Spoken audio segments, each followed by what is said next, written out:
Thank you very much for attending this program today on anti-Semitism today.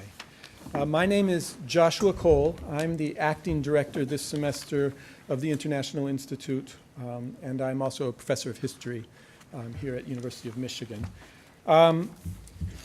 My job here today is simply to be the moderator of this discussion. I'm going to introduce the panelists in a minute, but before I do so, I want to acknowledge that we're going to be talking about issues that many people have very strong opinions about. By way of beginning, therefore, I'd like to read the university's statement that offers some guidelines for how these kinds of discussions can be made the most productive. The University of Michigan strives to create a truly open forum, one in which diverse opinions can be expressed and heard. It is the right of members of the university community, speakers, artists, and other invited guests to express their views and opinions at the university, and we will protect the right of individuals to speak and perform, and the rights of those members of the university community who wish to hear and communicate with an invited speaker or artist. Protesters also have a right to express their opposition to a speaker in appropriate ways, both within the confines of this building and outside the facility. However, protesters must not interfere unduly with communication between a speaker or artist and members of the audience. If the hosts of this event or university representatives believe that protesters are interfering unduly with a speaker or performer's freedom of expression, those protesters will be warned. If the warnings are not heeded and the interference continues, then the individuals responsible may be removed from the building. We reaffirm these policies in order to most fully protect the rights of free expression for speakers, performers, and protesters alike, as set forth by our Civil Liberties Board in our student handbook, and in accordance with the University of Michigan Standard Practice Guide, Regents Ordinance Article 12, Section 1, and state statutes. Thank you for your patience in listening to that announcement. Again, let me welcome you here to this discussion. Let me introduce, first of all, our panelists, who will then speak for a very short amount of time, 5 to 7 minutes each. And you will find scattered in the room on your seats note cards. If you have questions you would like to pose to the panel during the discussion period, please write them down. They'll be collected and brought up to me during the discussion. I'll go in the order of our speakers here today. Our first speaker is Jeffrey Weidlinger, who is a professor of history and the director of the Frankel Center of Judaic Studies. Shachar Pinsker is also a professor here at the Frankel Center. Karla Goldman is affiliated with the Frankel Center and is also a professor at the School of Social Work.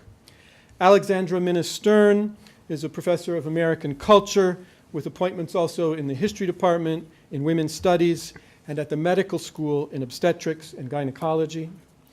Julian Levinson is a professor in the English department and also with an affiliation at the Frankel Center.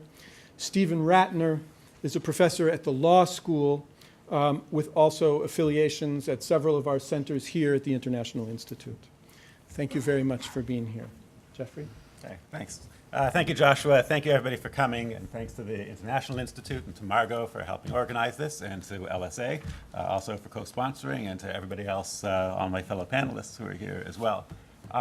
Just for those of you sitting in the back, or standing in the back rather, there's still some seats on either side of us and in the front, so if you want to take advantage of those seats, feel free to do so. So I wanted to begin my kind of overview of a discussion of anti-Semitism with an old joke. It's not such a funny joke, but it's kind of a telling joke.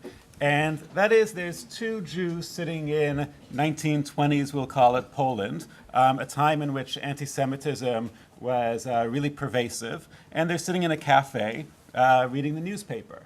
And one of them is reading a Polish language newspaper, and it's a right-wing anti-Semitic Polish language newspaper, and the other is reading a Jewish Yiddish language newspaper. And the one reading the Yiddish newspaper turns to the one reading the Polish newspaper and says to him, "How can you be reading that rag? How can you take all of the anti-Semitism in that paper?" And the one reading the Polish paper says, well, you know, I used to read your paper, I used to read the Yiddish paper, but it was all bad news. It made me depressed. All I heard about is that Jews are being denied entry to the universities, that there's a boycott on Jewish businesses, that Jews are being beaten up in the street. So I switched to this paper, and it's all good news. I hear that the Jews are running the banks, the Jews are running the press, the Jews are controlling the whole government. Anyway, I think that joke actually says something about the manifestation of the way that attitudes towards the Jews have been formed. And that is the attitude that Jews are too powerful. This is kind of one of the main things that I want to talk about in the history of anti-Semitism, the history of attitudes towards the Jews, is this notion that Jews are too powerful, and that Jews are very powerful and have undue influence. It reminds me of another incident when I was teaching a course at a different university on a kind of survey of Jewish history. And I had a foreign exchange student in the class who came from a country where there aren't many Jews. And when I went around the first day of class to ask all the students why they were taking this course on Jewish history, he answered, because I want to learn how to be successful and make a lot of money like the Jews. And it was a statement made in his part in good faith, that that's how he viewed the Jews as successful people. And to many students in that class, they were really taken aback by that statement, viewing it as anti-Semitic, whereas for him it was a complimentary statement, and in all honesty, that's why he was learning about Jewish history. So certainly not all Jews are successful, but given that Jews constitute no more than 0.2% of the world population, their influence has really been outsized, particularly in Europe and America. If you think about it, there's about 14 million Jews worldwide. That's slightly less than the total population of the Netherlands and about the same as the population of Ecuador. Yet their influence in the world has really been out of proportion to that 0.2%. And it's this discrepancy between the number of Jews and their influence that I think is at the root of a lot of attitudes towards the Jews, and that have historically made a lot of people talk about the Jews. I teach a course here that I kind of call anti-Semitism, but really the course is called The Image of the Jew. And it's a course that surveys really European history, looking at how the Jews are portrayed. And what's remarkable about it is that so many great thinkers who had nothing to do with the Jews wrote a treatise on the Jews. Why did all these people, why did Martin Luther and Dostoevsky and Voltaire, why did all of them turn their attention toward the Jews, write a treatise on the Jews? And that again is this idea that Jews get more scrutiny than anybody else, certainly more than the Netherlands. They never write essays on the Netherlands, but they write essays on the Jews. So why do Jews get all of this scrutiny and attention? This then moves us, and I think this is one of the themes of attitudes towards the Jews. It moves us to a discussion of the term anti-Semitism itself that I want to mention was coined in the 1870s and made popular by a German publicist by the name of Wilhelm Marr. And Wilhelm Marr was arguing that Jews should be denied emancipation. It was only about 100 years. Jews started to receive civil rights about 100 years before, in the late 18th century first, and then mostly in the early 19th century, they started to receive civil rights. And Wilhelm Marr and others felt that this extension of civil rights to Jews had made them even more powerful than they were previously. He felt that at least in the early modern times, Jewish power had been restricted because they didn't have full political rights, but now that they have rights, they're becoming too powerful. And it's somewhat telling, and again, relating to the joke I told at the beginning, it's somewhat telling that Wilhelm Marr's pamphlet, his most famous pamphlet, was called The Victory of Judaism over Germandom, in that he thought that Jews were going to be victorious over Germany. So his anti-Semitism was an anti-Semitism about what he perceived as the threat that Jews were posing to what he regarded as a pure Germany.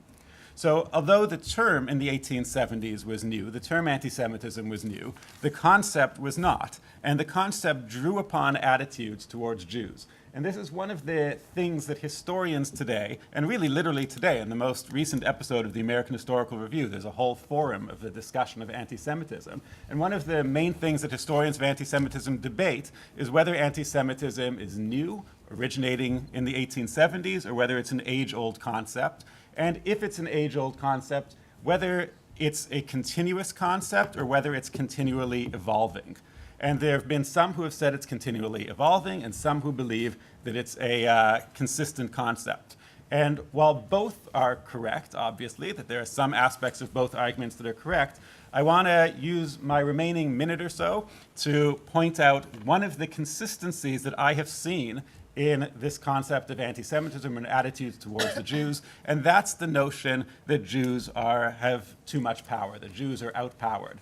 And that notion we get in the very earliest portrayals of the Jews in Western Christendom, which is in the Gospels themselves, and in the portrayal of the crucifixion of Christ, which portrays Jews as having crucified Jesus. And this remains a common motif throughout medieval European art. If you look at all paintings of the crucifixion, there is synagogue, there are Jews to the side of the crucifix.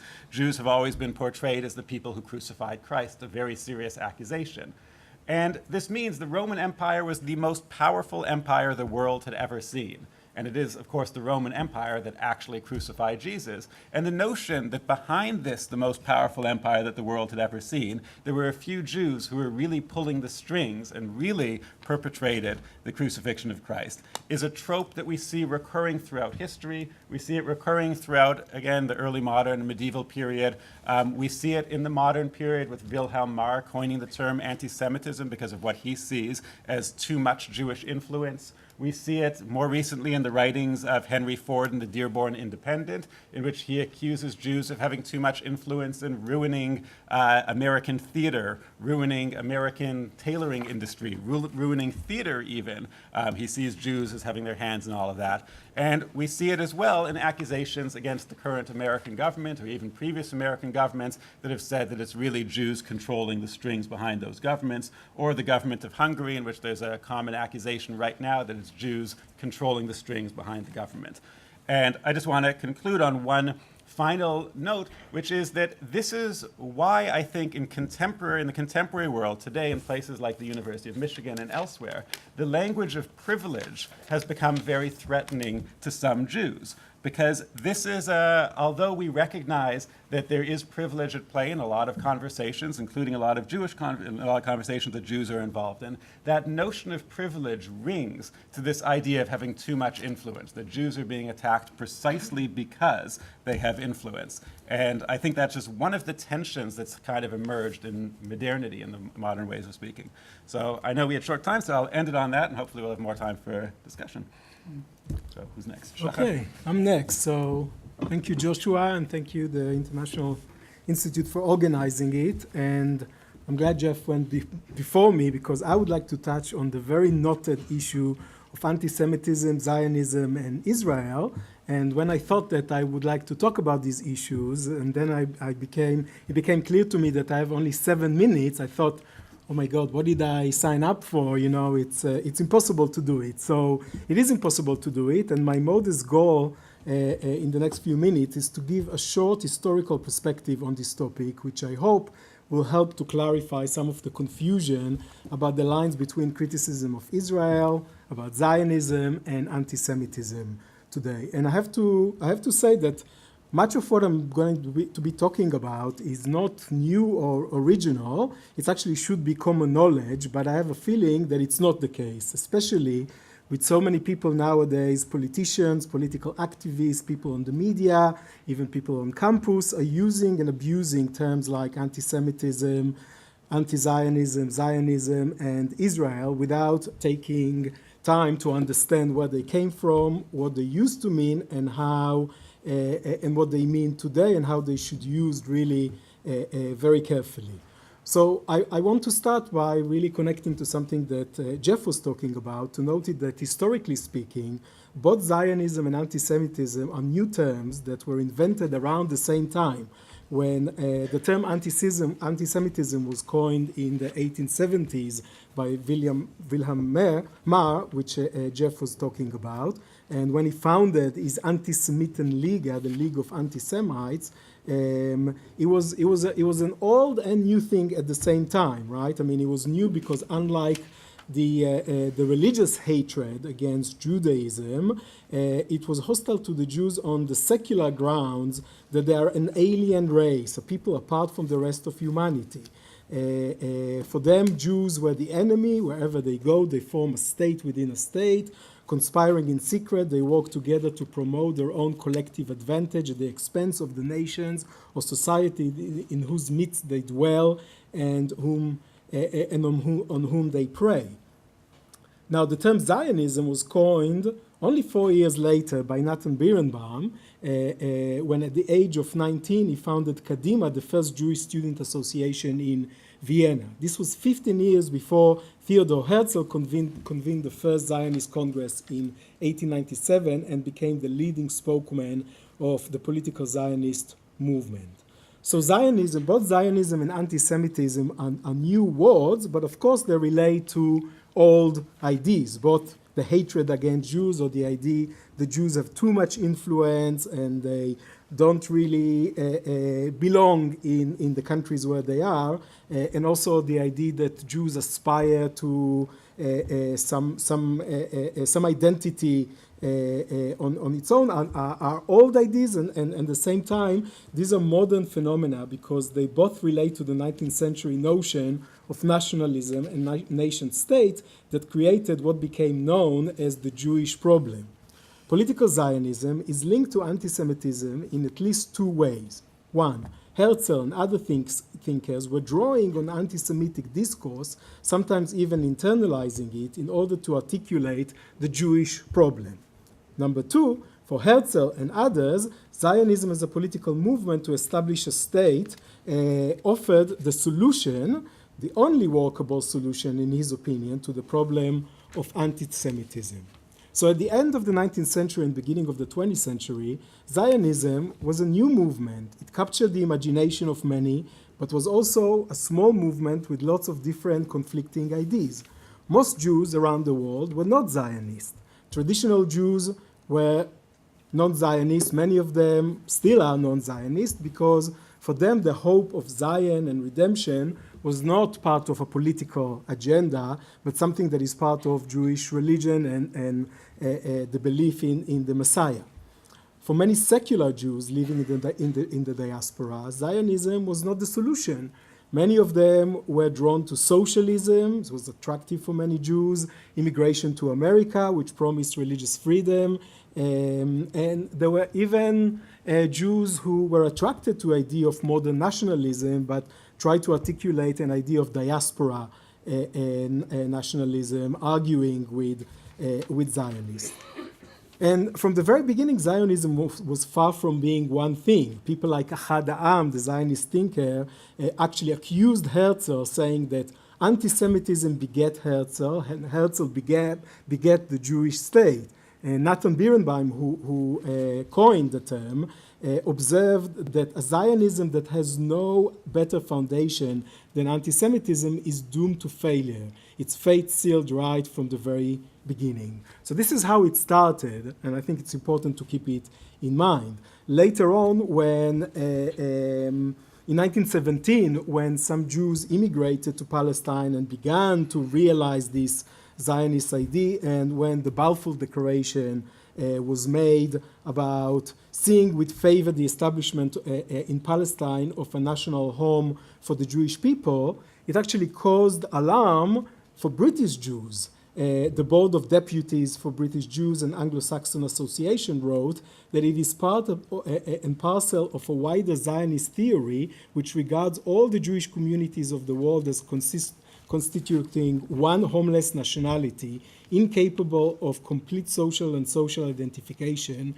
with the nations among whom they dwelt, and it is argued that for this homeless nationality, a political center and an always available homeland in Palestine are necessary. Against this theory, the committee strongly and earnestly protest. So there was a lot of people who were arguing against it.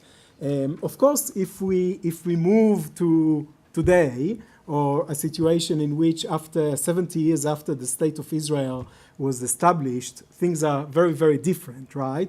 And for many people, criticism of Israel, being against Israel, is inherently anti-Semitic. And that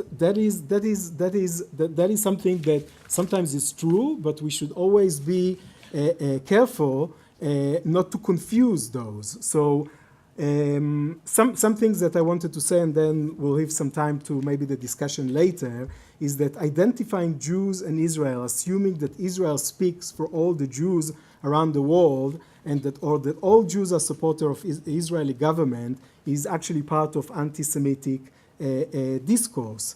And you know, there are some possibilities to criticize Israel as a state like every other state. Many people do it, many Jews do it, many people in Israel do it. At the same time, there's clearly also a way to criticize Israel using anti-Semitic tropes, like tropes that the Jews control everything, that the Jewish lobby is really influencing all over the world. And part of the challenge that we all face today is, on one hand, not to think that any criticism of Israel, the state of Israel, or Israel itself is anti-Semitic, but also be vigilant about when we cross this line.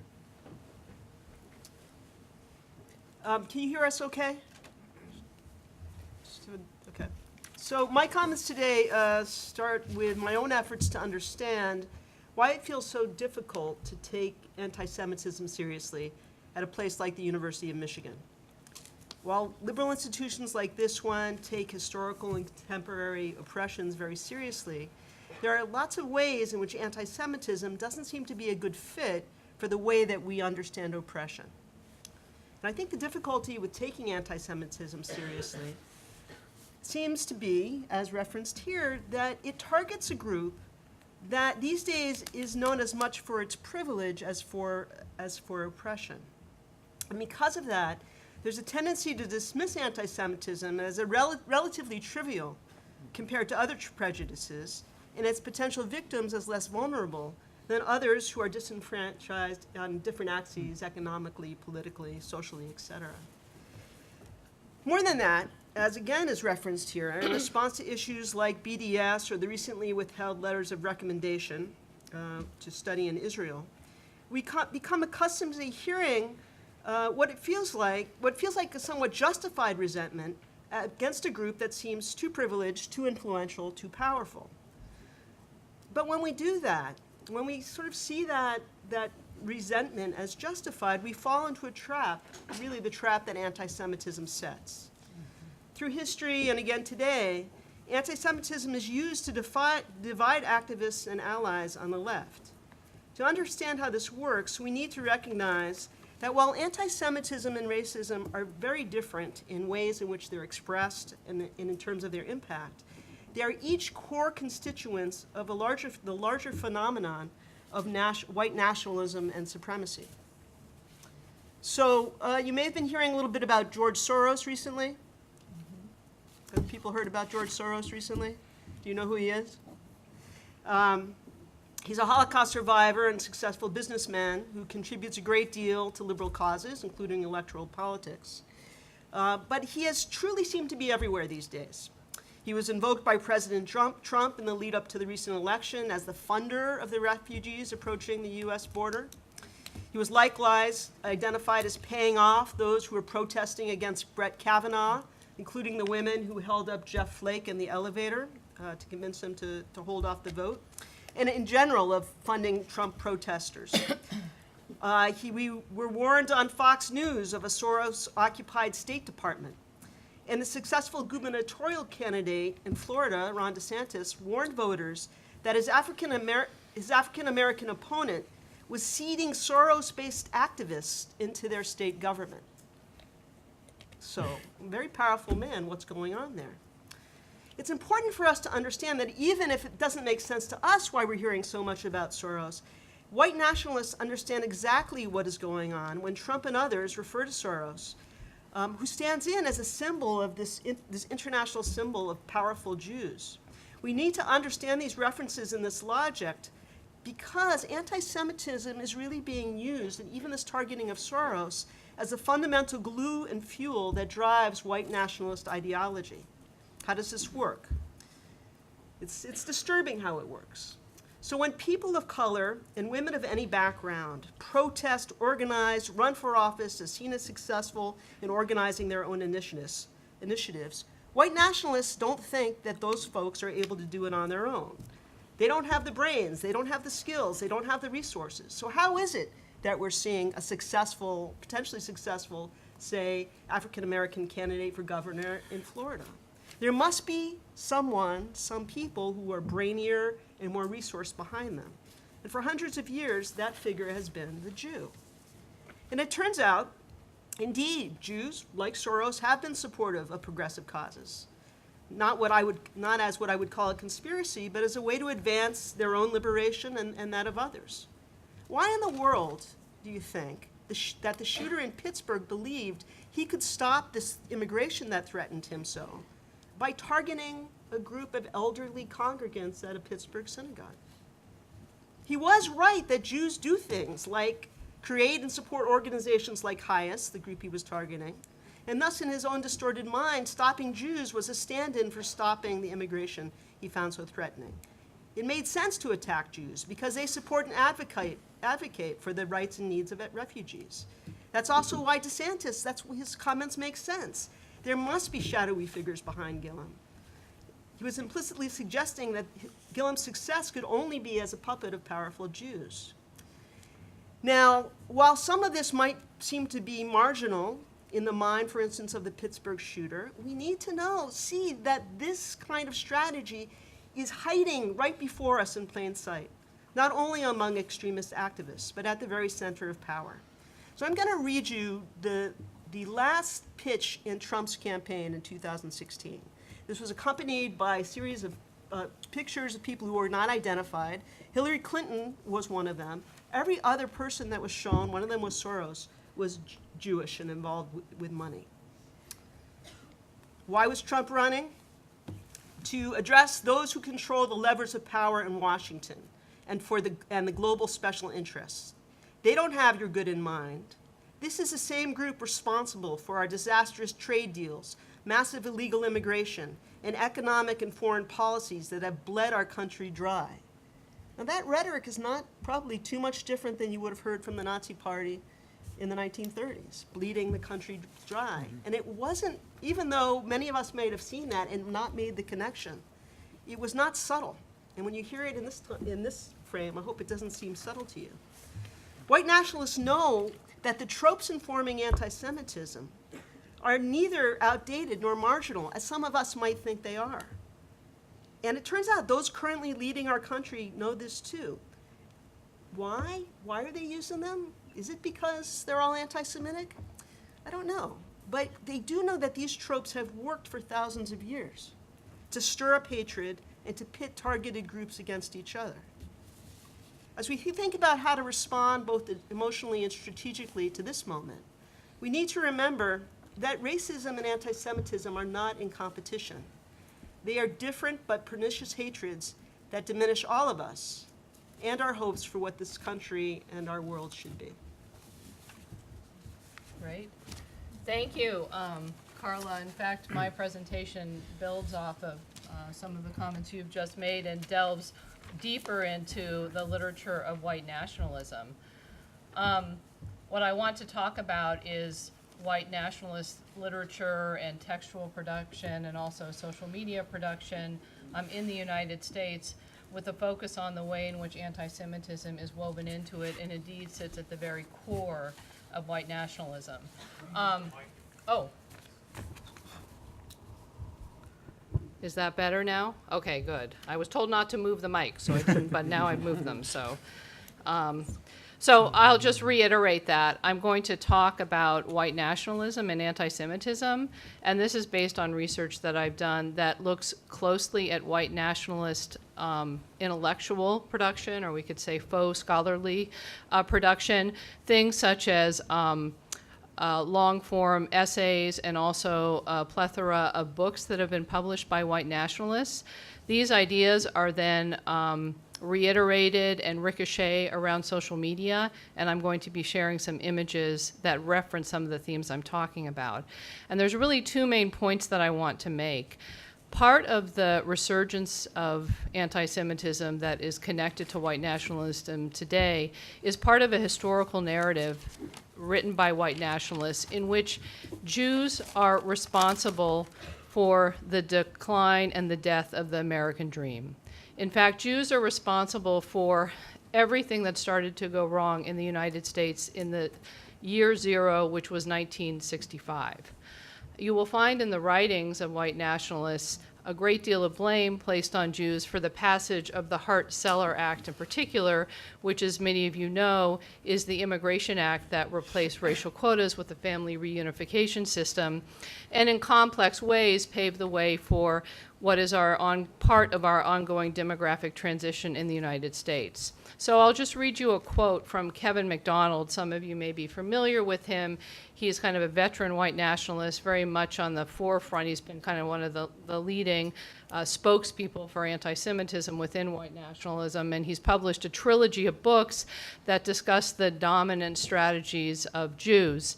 And in one of them, he talks extensively about the Jews' responsibility for, changing patterns of immigration.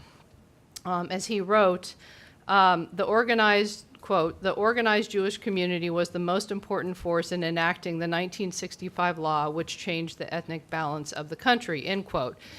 I read that quote, which is very straightforward, because it's something that you will find across this literature. It is a common theme.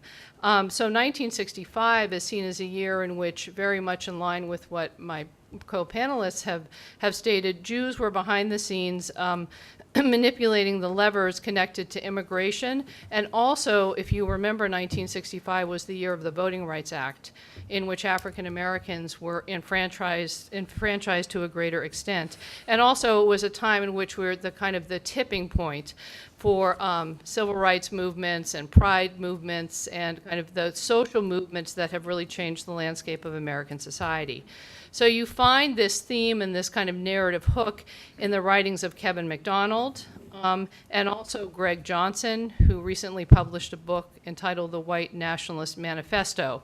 Now, both of these writers do not see any place for Jews in the coming of, say, the potential white ethno-state. There are other white nationalists who are a little more open to Jewish allies as long as they've proven that they have skin in the game and are willing to kind of join their cause wholeheartedly. And this is part of this slippage that you find where it's this kind of perverse irony where white nationalists idealize Israel as the great as an ethno-state, as a desired model for the ethno-state, but despise Jews. And they're doing that balancing act on a regular basis. Now, this anti-Semitic origin story, this more recent story that dates to 1965, proliferates online. It proliferates still on Twitter, although many of the most kind of egregious offenders have been booted off of Twitter. They've been deplatformed. Many have moved on to Gab, which you may have heard of, which is the free speech microblogging platform that was shut down actually after the Pittsburgh massacre for only 48 hours, by the way. But these alt-writers have moved to Gab and to BitChute, and they also communicate a great deal on secret and private discussion platforms on Discord and Facebook and so on and so forth. So not only is this narrative being written and disseminated, almost all of it is born digital, but you can find book forms of it, is being disseminated in text. It's also being disseminated greatly through images and through memes, which move across a social media space with a lot of speed and a lot of power. And these memes are invoked and repurposed in disturbing, some might say playful, upsetting, kind of a range of different ways. One of the things that they do show, and I think it's really important to reiterate this, is that anti-Semitism both is central to white nationalism and it is interlinked to other forms of oppression and racism, such as homophobia, xenophobia, anti-globalism, and this is an important point I want to underscore, transphobia.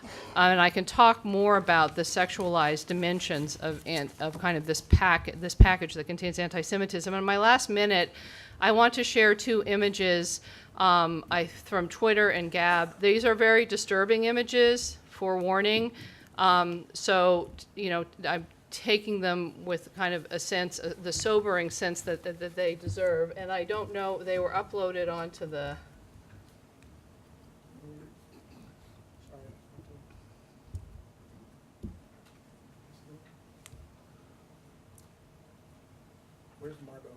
Okay. How do I advance the slide? Sorry? Oh, so sorry. Sorry for the delay.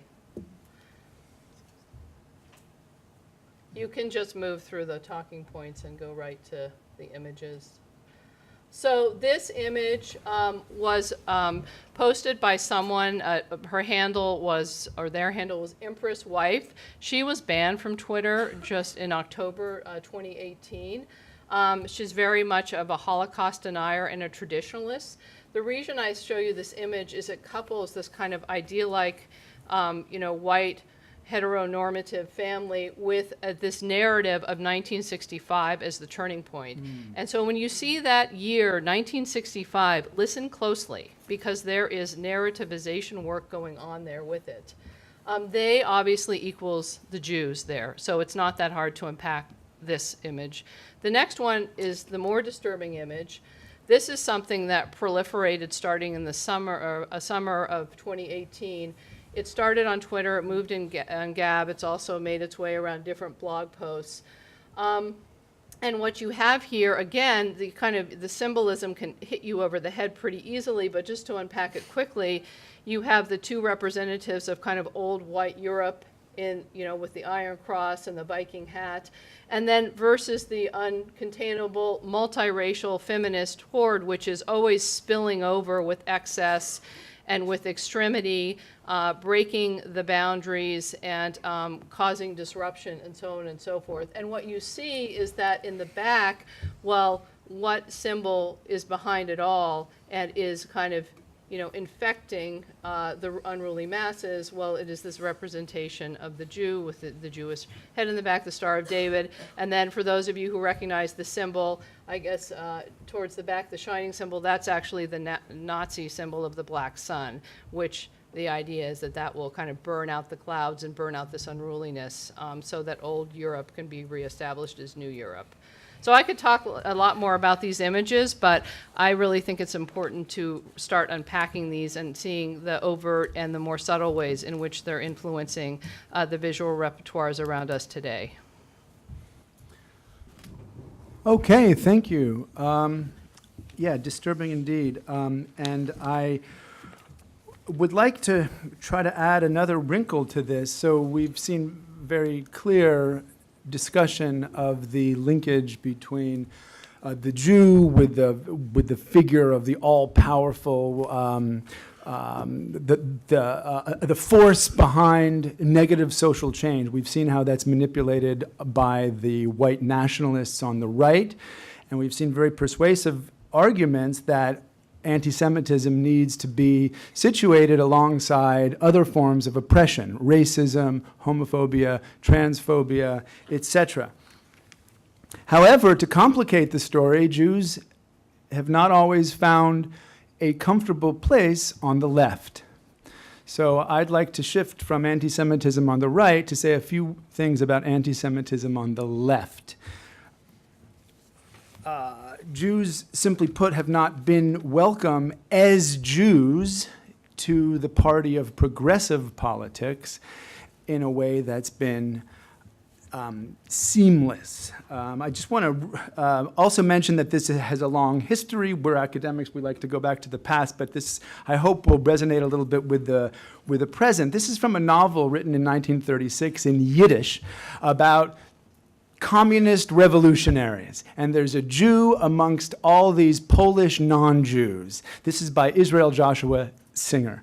And this is takes place in Lodz in Poland, and we have a Jew of Feldblum who wants to join forces with the revolutionary vanguard, the proletariat.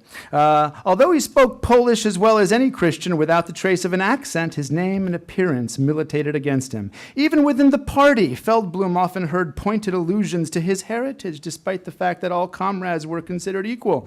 And although he yearned to address the workers, the party assigned him such internal tasks as writing articles, translating literature, and working the press. When he poked fun at priests, the standard party line, the others appeared uncomfortable. These are sacred things, after all, they mumbled. So you can't go that far within the proletariat to criticize the priests. They can, but the Jew can't.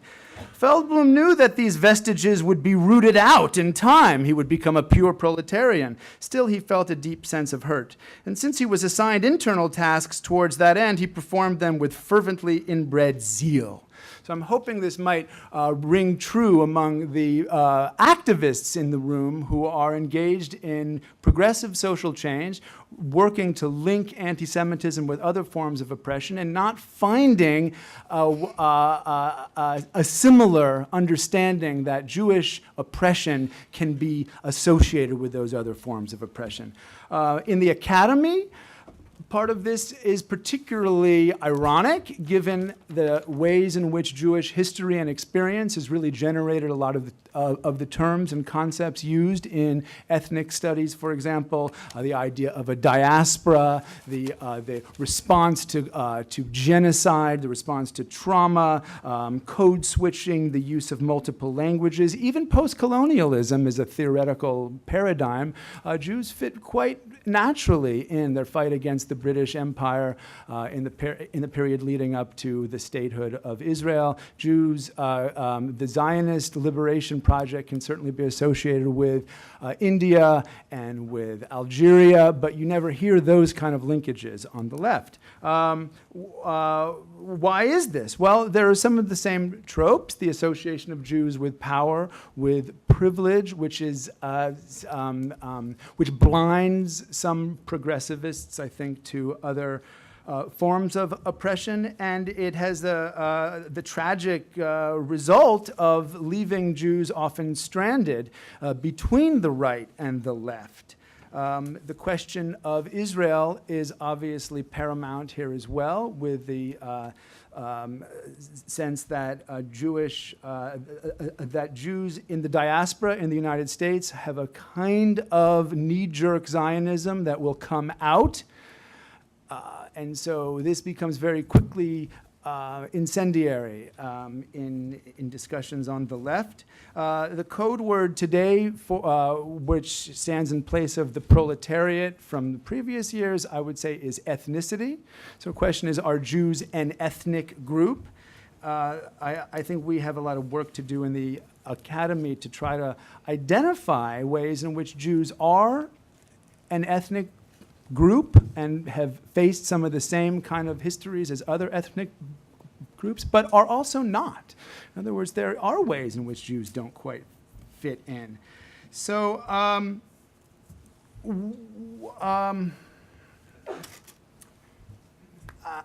I suppose I want to conclude by saying there is a tendency among Jews to say that they have suffered forms of oppression which are then not accepted and understood by fellow potential allies on the left. And I would like to say one way that they have been, which is a complicated analysis, Jews have been positioned as the face of power historically. And this is an important idea, that the Jew as the tax collector, the Jew as the administrator, has performed the dirty work in many ways of ruling powers, and is a kind of yet another position in between that needs to be understood. Okay, that's what I'd like to say. Okay. Thanks very much for having me on the panel today. It's a great pleasure to be here. So I want to use my 5 or 7 minutes to talk about hate speech as a legal concept. And hate speech, of course, includes anti-Semitic speech. And I want to get across the idea that there are, in fact, rules and legal rules in the United States and many other countries about what is allowed and what is not allowed in terms of hate speech. So I'm going to say a few words about the U.S. under our constitutional rules, and then about the way the rest of the world approaches the problem of hate speech. So for those of you who haven't read the Bill of Rights lately, our First Amendment says that Congress shall make no law, ... abridging the freedom of speech or of the press or of the right of people peaceably to assemble. And the way this rather cryptic sentence has been interpreted by the Supreme Court and by the political branches is a near absolute protection for controversial speech. That light is the best disinfectant, that the remedy for bad speech is more speech. There are only, under our constitutional system, some limited exceptions to the full protection of speech. And I'll just mention them. One is that the so-called time, place, and manner. So the government can say, if you want to have a rally, we can tell you we have to agree about where it's going to be held and when it's going to be held and how many decibels it can be held at. Those time, place, and manner restrictions also give schools special authority to limit speech as necessary to maintain discipline. The second big limitation on free speech in the United States is that you cannot engage in speech that will immediately incite violence, and that really means an immediate incitement of violence, like, let's go burn down this building, come on, everybody. The third is libel and slander, which is meant to protect individuals against false statements about them.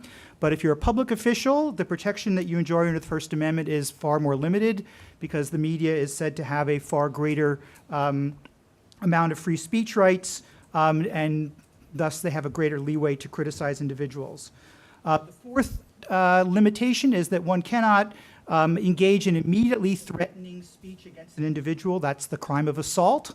So if you walk up to somebody and look at them, very violently and say, "I'm going to kill you," that is a crime that you can be prosecuted for. And finally, hate speech can be used as an aggravating motive for an ordinary crime. We have things called hate crimes in the United States, where an ordinary crime, such as an assault or battery, or can be considered a worse crime, subject to a larger penalty if there's a hateful motive behind it. This doctrine was created by our Supreme Court, mostly in response to government attempts to go after the left wing during and after World War I, and at the Communist Party after World War II. The most recent strong reaffirmation of this was the Westboro Baptist Church case in the Supreme Court, where this kind of group of total crazies put up these homophobic and extremely distressing posters at a military funeral, and the Supreme Court said, by an 8-to-1 vote, that it was completely protected speech. The rest of the world, however, does things quite differently. They start with a completely different starting point, based on an awareness of speech as a possible prelude to violence. This goes back to the experiences, at least of the Holocaust. During the Nuremberg trials, the Nazi publisher Julius Streicher was convicted and sentenced to death for the crime against humanity of publishing a newspaper, Die Stürmer, as an act of persecution against the Jews. And the result of that experience is that most of the rest of the world sees limits on freedom of speech as necessary to protect the rights of others, and creating a balance between the rights of the speaker and the rights of the person who may be harmed by the speech. This very different approach to free speech is reflected in international law. So the International Covenant on Civil and Political Rights, which is the main human rights treaty to which the U.S. is a party, says that everyone has the right of freedom of expression, the right to freedom to seek, receive, and impart information, but that the right can be limited as necessary to respect the rights or reputations of others. So there is a permission in international law for states to limit the right of free speech to protect the rights and reputations of others. But in addition, international law, the same treaty, says that any advocacy of national, racial, or religious hatred that constitutes incitement to discrimination, hostility, or violence shall be prohibited by law. In other words, there's a requirement that all states that are party to this treaty actually criminalize not merely the things that the U.S. criminalizes, which is to say incitement to immediate violence, but incitement to discrimination and hostility as well. The result is that many states have, in fact, criminalized many forms of speech that would be constitutionally protected in the United States. All they have to do is show that the conduct is prescribed by law and that it's necessary to respect the rights of others. The result is that we have laws around the world that criminalize different forms of hate speech. Some of them are specific about Holocaust denial or anti-Semitism. Most of them are more generally worded. And there have been prosecutions for such kinds of hate speech. I should add, by the way, that the I'll talk about this if you want later, the Rwanda Tribunal, which was set up after the genocide in Rwanda, also prosecuted people for incitement to violence as part of the genocide. So France has prosecuted Holocaust deniers. Germany prosecuted people for possession of Nazi symbols, although I've just learned that the swastika is now permitted on video games in Germany. The French Jewish groups have sued and prevented sale of Nazi paraphernalia on websites accessible in France. This, however, has also been used for more controversial purposes. France has prosecuted BDS activists in 2009 and 2010 for wearing Boycott Israel shirts and passing out pamphlets in a supermarket. And to many, that seemed as if France was going too far, but the convictions were upheld by France's highest court. So, which system is better? Well, I think that depends on your answers to several questions. Is, in fact, the remedy for speech more speech? Does more speech assume that all groups will have the same resources to speak up? Secondly, should we discount people's feelings? Should we discount, in fact, the harm that free speech can cause? Or should we give it greater weight than is currently done in the United States? And third, and of course most important, who will decide what we shall allow? Who will decide what speech would be allowed? And I'll just finish with some words from the chair of the ACLU said, David Cole, if you empower state authorities to decide which ideas are permitted and which are not, to assess which ideas contain enough hatred to justify banning, it is not likely but inevitable that those laws will ultimately be used to outlaw the ideas that you like.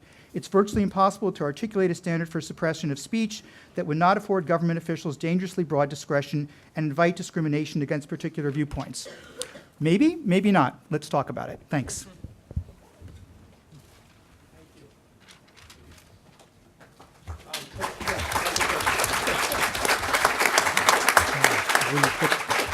Thank you. Thank you very much to our panelists. We now have time for questions from the audience, and we're going to be going around and collecting the cards. If you have questions, you've written them, and I'll read them out. What's the protocol to answer them? We're just going to go around. Let's see. I have two here. Oh, I got more. How should the media cover contemporary anti-Semitism? Should the focus be on vocal members of the alt-right, political parties embracing anti-Jewish tropes, or the normalization of white nationalism in America? There's a little bit more, but maybe I'll just say Do you it. want to read all of them maybe, and then we'll kind of answer, read a whole bunch of them? Okay. and we'll Okay. answer. Maybe not all of them. Just Okay, a few. here's a few. Hard to remember. CNN fired Temple University professor Mark Lamont Hill for recent comments at the UN calling for the elimination of Israel. Should Temple fire him as well, and what is the proposed considered, and what is the proposal, and is what he proposed considered hate speech? And this is the quote, a free Palestine from river to the sea. Next question. In a world with social media affording more freedom of speech and media products reaching global audiences, how do we hold a country accountable under the International Covenant on Civil or Political Rights? Can we stop? Yeah, I think so. We have a few. A few more? No, No, I who mean, does anyone want to take that? anyone want to take I'll any? take something on the first one. How should the media cover anti-Semitism? I've actually been surprised at how, in some ways, complex the media coverage has been. So in the wake of the Pittsburgh shooting, there was a really quite a strong analysis in mainstream media of the ways in which the sort of right-wing kind of white nationalist thought infused that shooter, and I thought that, and to sort of speak to the pervasiveness of anti-Semitism, I was impressed by that. Shoot, there was something else I wanted to say. Maybe I'll remember it, Maybe but- while you're thinking, I'll Yeah, kind of yeah. build on that a little bit. Maybe this isn't direct response to the question, but just had me thinking on something I wanted to say yeah. about the way the media covers anti-Semitism, the way the media, really the way we all talk about anti-Semitism. And just in reference to the term, it's a very problematic term that none of us really mentioned. And I want to just kind of lay that out there, and this relates to how the media talks about it, which is there's nothing called Semitism. So to be anti-Semitism is really a misnomer, that it's a phrase that was coined in a particular time and place to refer to a movement against granting Jews rights. And a lot of when we debate whether something is anti-Semitic or not, the problem is that a lot of it harks back to this 1870s terminology that isn't all that applicable to today's conversations. For that reason, and for a lot of other reasons, also going back to historical periods when we talk about anti-Jewish hatred, it's anachronistic to speak of anti-Semitism in the Middle Ages, for instance.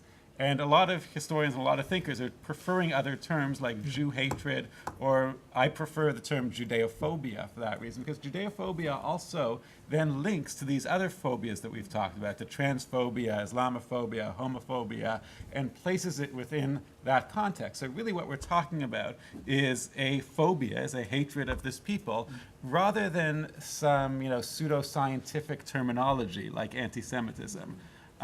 And it also then, gets us away from these really meaningless debates about whether this is anti-Semitism or is it not anti-Semitism. But the key component is it rooted in a dislike of the Jews, or are Jews being treated differently than others?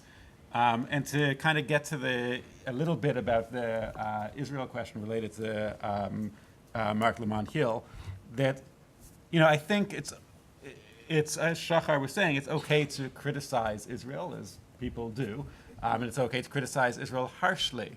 Where things become Judeophobic to me is when Israel is singled out for a scrutiny that's not given to any other nation. Israel has a population of about 8 million, which is the size of Papua New Guinea.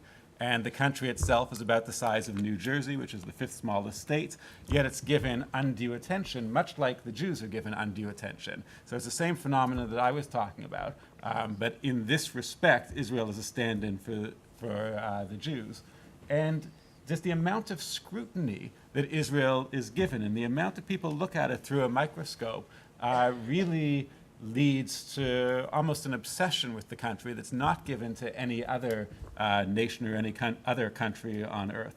It really has nothing to do with misdeeds or anything, but it's just an obsession with the power that this one country has, which to me parallels the obsession that I've seen that on the Jews as a people. Those are my comments on that. I just wanted to finish that point about the media coverage. Many of you probably saw that coverage after the Charlottesville marches of the Vice video about the white nationalists. And I think that was an example of what Professor Ratner was talking about, where sort of more speech illuminated the speech that was happening there. So I thought that was a powerful thing. Just two quick responses. First, is on this issue about calling for elimination of Israel hate speech or anti-Semitic.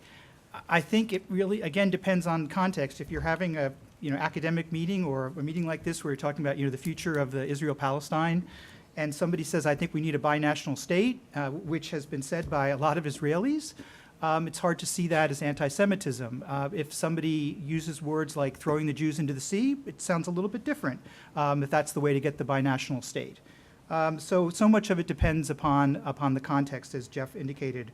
On this issue about holding countries accountable for violating the ICCPR, I mean, there's so many different sort of permutations of that. If maybe the question was oriented towards countries that actually engage in anti-Semitic speech as a kind of government speech, like Iran hosting the Holocaust Denial Conference when Ahmadinejad was the president. We don't really have, a sort of guaranteed way of doing that in international law or international relations, but I would say that among the many reasons why that regime was so isolated for the period when he was president was this kind of incredibly irresponsible behavior, which caused Iran to lose some of its supporters and led to, I think, the increasing sanctions on that country during that period. So those kinds of things actually do matter, even if we don't have a formal system for throwing countries in jail. Can I just add about the question of the CNN and Lamont Hill? I mean, this is just something that happened recently, and many people talk about. And I think this is really the way for us to think about it. I know it's difficult to think when CNN does something and then other people call for even more actions. But even a sentence like "Free Palestine from the river to the sea," as was mentioned before, could be claimed as something, let's throw all the Jews to the sea, right? And could also be very much in the context of debates about binational states, which some people like Martin Buber and Magnus were calling for before the establishment of the state. And how do you know what this person meant? I mean, my tendency is to see he tried to explain himself and to explain that that's what he wanted to say. But then there's always the danger of using anti-Semitic trope when you talk about Israel and also putting it under the scrutiny that crosses the line. So it's a very complicated matter. I think the fact that he has tried to explain himself, I think we should, it's always good to take a breath. Yep. And these are very complex issues, very difficult issues, as referred to at the very outset. And we tend to flatten folks into positions. Oh, he said this, bam, he's an anti-Semite, he's a Judeophobe.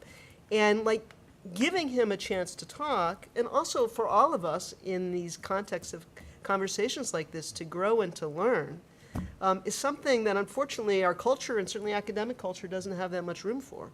But if we actually want to move any of these issues forward, we'd probably be better off allowing people to sort of come back and say, well, maybe I didn't understand the implications of this, and that we're all learning. So take a breath. Good. Thank you. I'm going to summarize some of the, we have several groupings of comments here. Some of the questions are very specific, having to do, for example, with the BDS movement. One person asked, is the BDS movement anti-Semitic, and if so, how do we know? Others seem to be asking questions specifically about how the university community should respond to the presence of anti-Semitism on campus.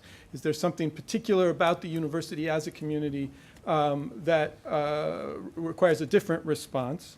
Other questions look at, are asking about a resurgence of anti-Semitism in recent years, particularly in Europe, even in places like France, which sees itself like the United States as the birthplace of modern liberties.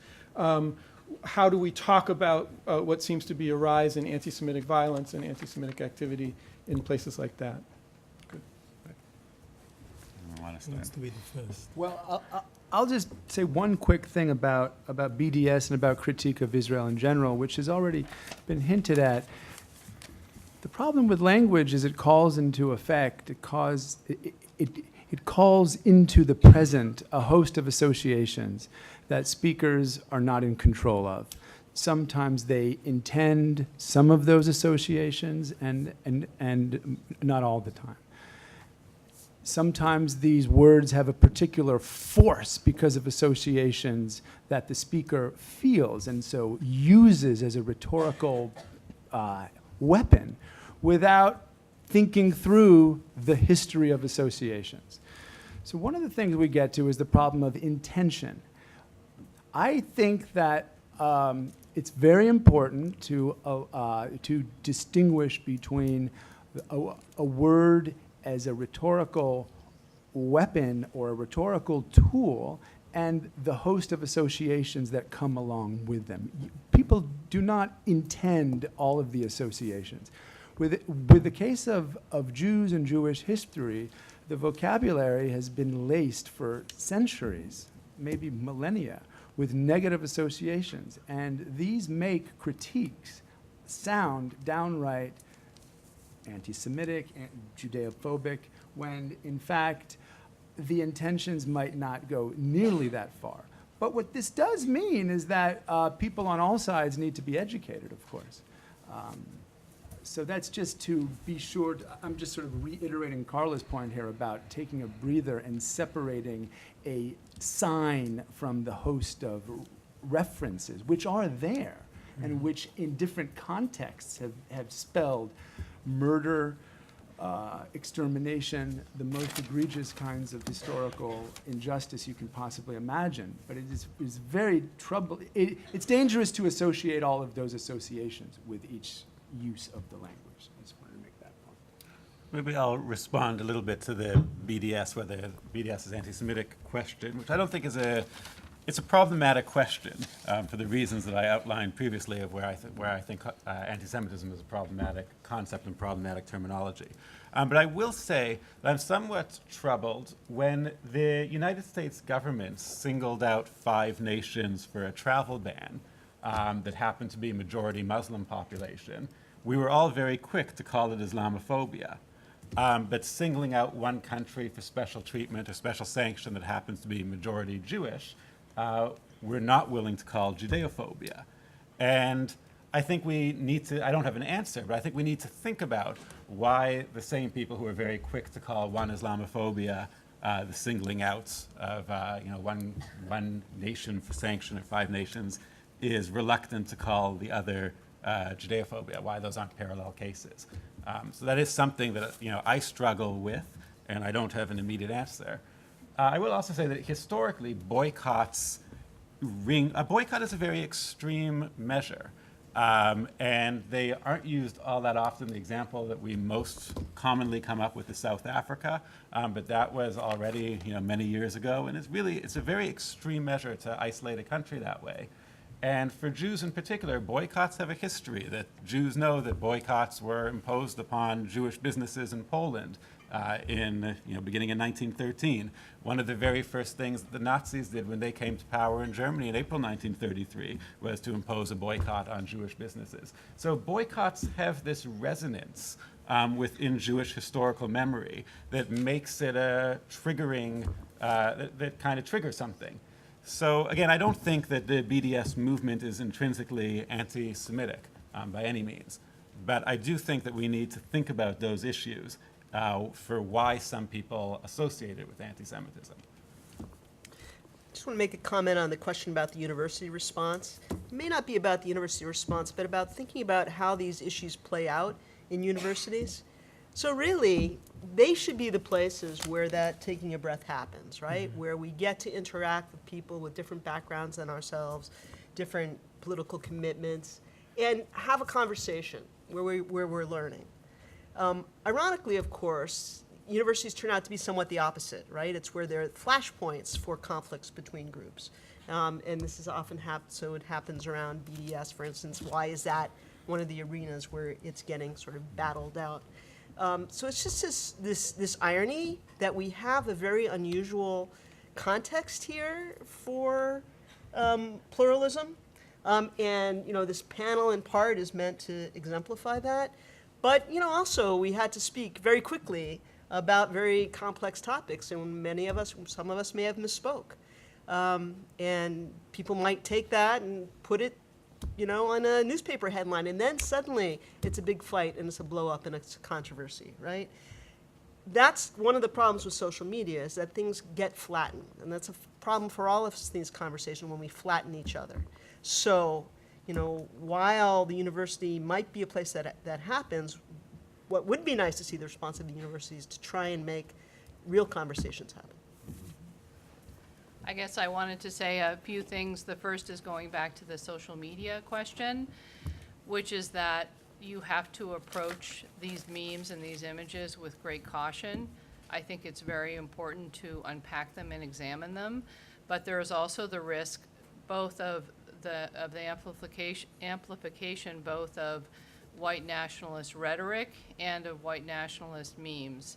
And there's an interesting report that came out from the Data and Society group called The Oxygenation of Amplification, which is a 3-part study of looking at the kind of some recommendations for how journalists can handle covering white nationalists and neo-Nazis.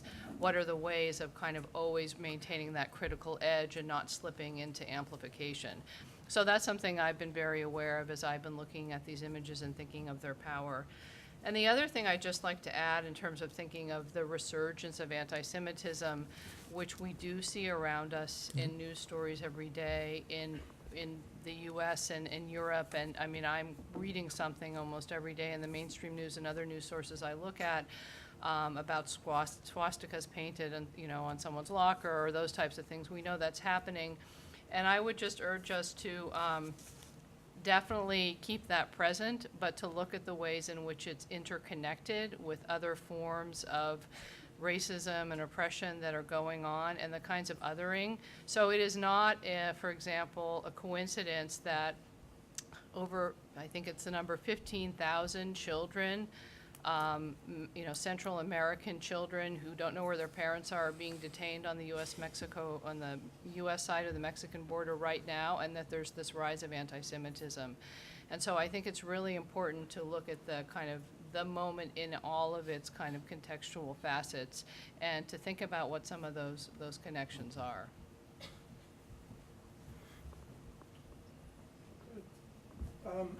There is a question here, which is perhaps maybe for Julian to ask about. Several people asked about the recent controversy among the organizers of the Women's March and the claims of anti-Semitism that were made against one of the organizing members of the Women's March.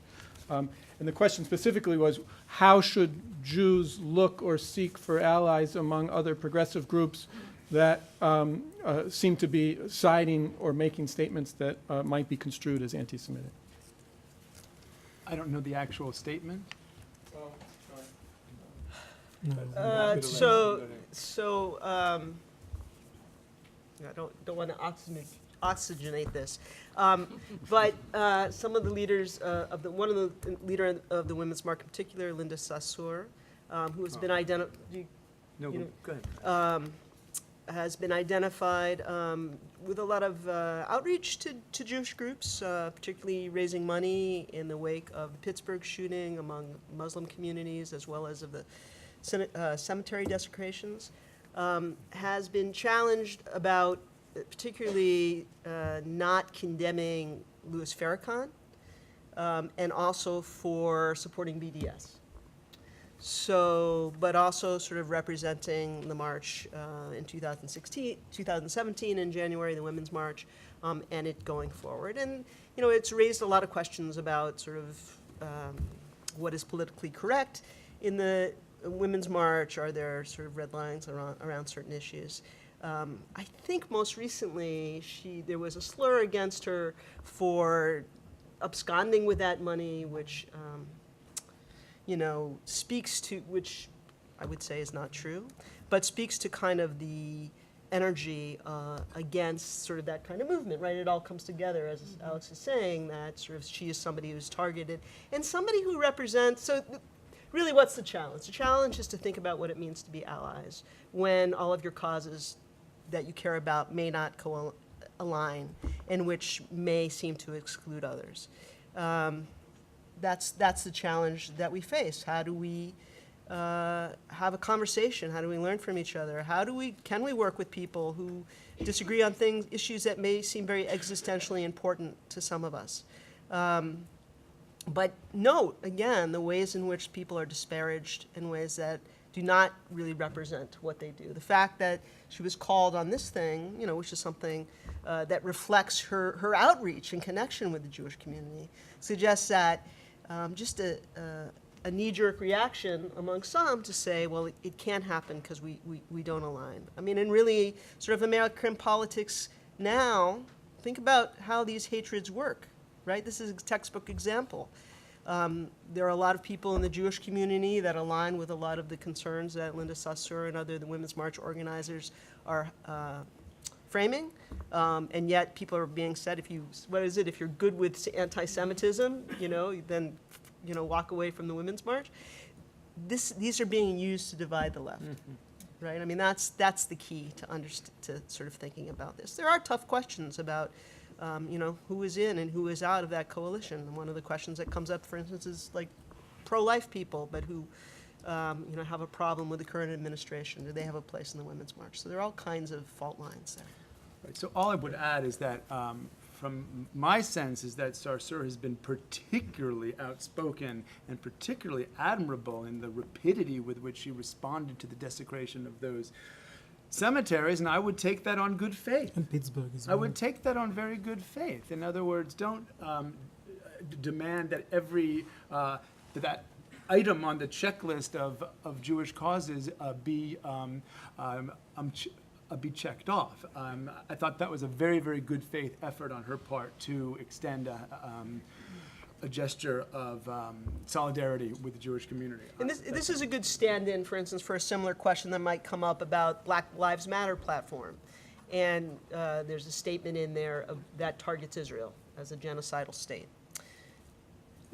These are challenging fault lines. Does that mean that Jews who believe that that's a problematic statement should totally distance themselves from the Black Lives Matter, or does it mean that there's room for more conversation with that group? If you believe that sort of both these kinds of oppressions are fundamentally what's wrong with the moment and with our society and with history, do you sort of step back and say, okay, I'm done, or do you go farther in? I just want to add, with these questions about the Women March and about Black Lives Matter, and also, the connection that there is definitely between Islamophobia and anti-Semitism. That's a very important element that we haven't touched on now. And when people like Linda Sarsour and many others are raising money for Pittsburgh and really showing concerns, what do we do, and how, as Jews that want to be part of these movements, what do they do when they see something like anti-Israel? So it's really about taking a moment to think and try and see where we can build bridges and not have this kind of knee-jerk that everything that is criticism of Israel or even anti-Israel or even boycott is not inherently anti-Semitic. So it's a big challenge how to do it. And I don't think I have answer. I don't think any of us have an answer to kind of magic formula. But if we speak to each other and if we understand what can connect people, and also what are the dangers of how criticism can slip into using anti-Semitic tropes and how people really feel within the movement, then there's hope to build these bridges. If not, I don't know what's the solution.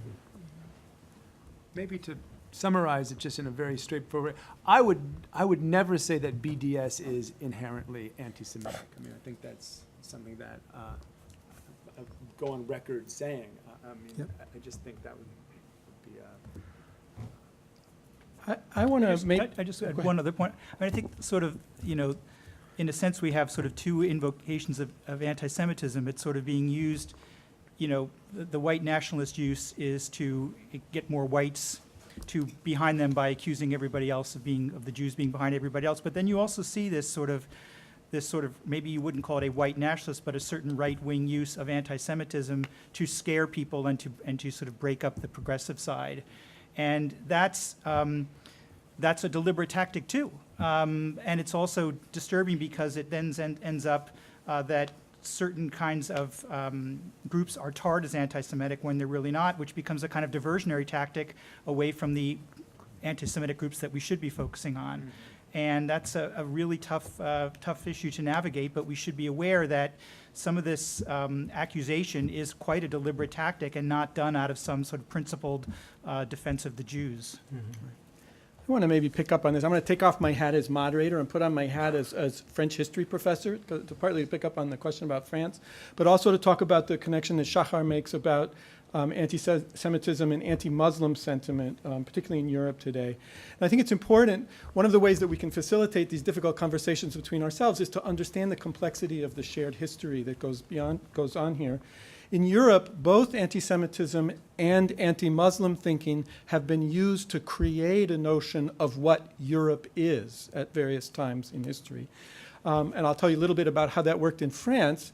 In France, Jews were given citizenship at a moment of great debate about popular sovereignty during the French Revolution, when a new definition of the people as the nation was being created, and Jews were granted citizenship. In the 19th century, that vision of a republic, representative institution with elections, nevertheless undertook a project, an imperial project of colonial expansion that subjugated many millions of Muslim people throughout the world. By chance, in Algeria, it's a complicated story, I won't go into it, Algeria was a place where both Jews and Muslims lived before the French Empire was established. But when the French Empire took Algeria, Jews were granted citizenship and Muslims were not. And what's more, their position as a subject people was enforced with horrific violence. So when people talk about a resurgence of anti-Semitism today in France, and it's true that since 2000 there has been an increase in anti-Semitic acts and anti-Semitic violence, and sometimes the perpetrators of those acts have been, if not necessarily active Muslims, people who have come from families that lived in the former colonies before 1962. You have to remember that this complicated experience of colonialism in which Jews and Muslims played a part, and both functioned as a kind of mirror for French or Europeans to define their notion of Frenchness and their notion of Europeanness, were nevertheless pit against one another. There are moments in the past where right-wing French political forces tried to provoke violence of Muslims against Jews in instrumental ways. And there were also moments in which Jews in both Algeria and France worked together with Algerian Muslim nationalists to help create an independent regime in 1962. It's a very complicated history that needs to be brought to the surface. Well, I'll just add to that. I mean, there's been some interesting reporting lately on the role of a small number of Jews, but nonetheless active in Alternative for Germany, and who have gotten on board with that right-wing organization specifically because of their concern about. So there's all these different permutations playing out in Europe right now. I guess I have some. I have to put my other hat on. Sorry. Anybody have any more questions they want to come up? I've asked most of the questions to here. Anybody? What are some potential paths to limit and defeat anti-Semitism? Is education the best solution, or are there laws or restrictions that can be reinforced by governments? This goes back to some things that have come up. Maybe I'll take a shot at that. Obviously, I don't have an answer. That would be too easy.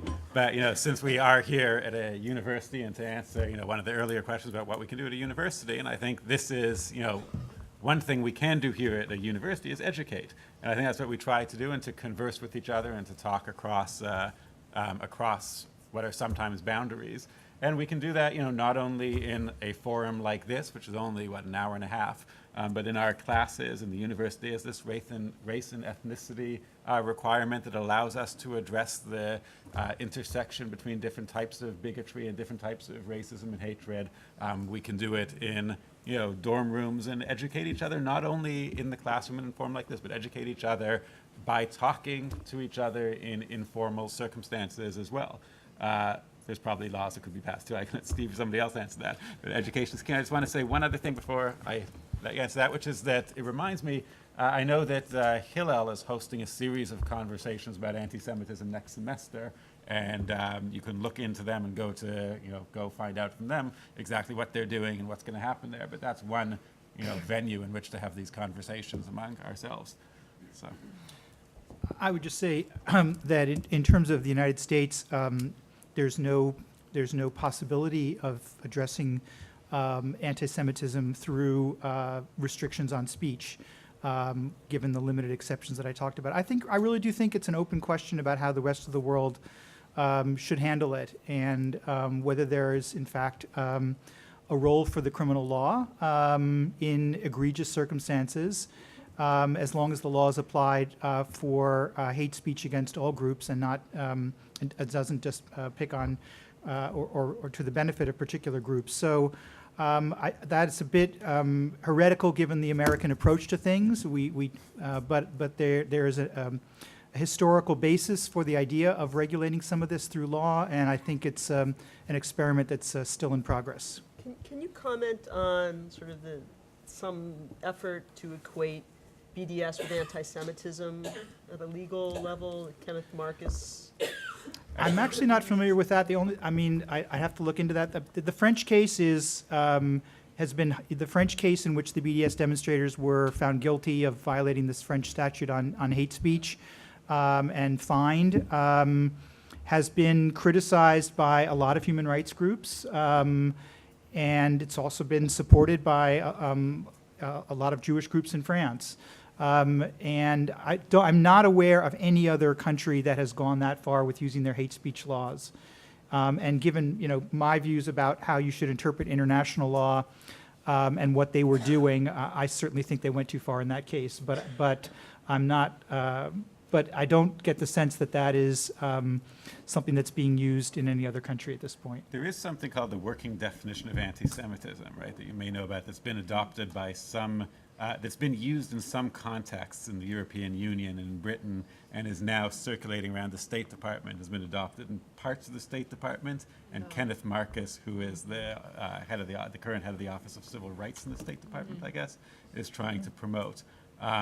And that's, that comes closer than certainly I would like to equating criticism of Israel or certain types of criticism of Israel with anti-Semitism. And I think there's a lot of criticism that working definition of anti-Semitism could be used to stifle freedom of speech.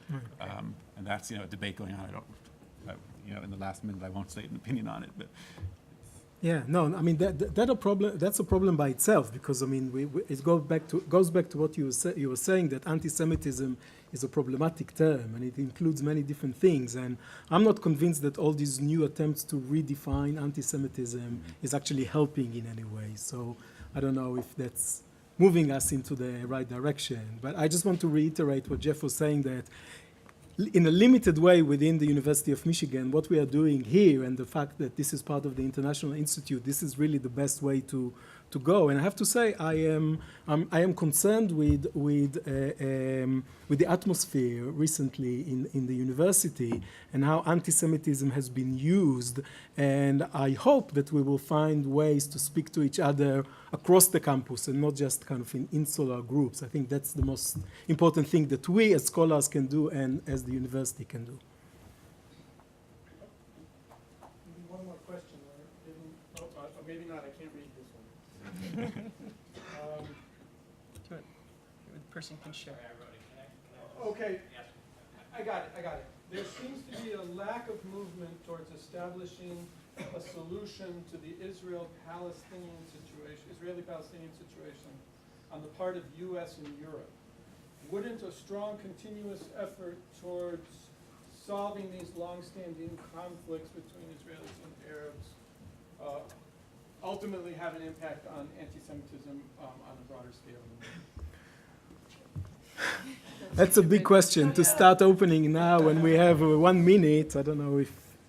I'll just say in one sentence that I think it's very important, though, to distinguish between Israelis and Jews as categories of identity. That is a crucial point here when we're thinking about Israel. Israel is a nation state, is a political entity. Jews are an ethno-religious group. The amount of criticism from Jews of Israel is arguably much greater than you'll find it in other cases, which is one argument for why it does make sense to think of BDS in different terms than Islamophobia. The number of Jews who participate in critique of Israel, and on very, very, very good grounds, distinguishes it. One phenomenon you have within the Jewish world is ultra-Orthodox Jews who are critical of the existence of the State of Israel. This is something that in Muslim context there is no parallel. So that just shows just how complex the relationship between Jews and Israel is, and I just think that needs to be maintained. I want to give a very quick answer to the question, which is that I think some form of negative attitudes and perceptions towards Jews has been around for a lot longer than the current conflict in the Middle East. So I don't think it would really solve the problem of anti-Semitism. But that being said, I do think the peace in the Middle East would be great. Amen. Amen. Amen. Okay. We've reached our time limit. I want to thank everybody who came today. I want to thank our panelists. Let's give them a round of applause. Thank you very much.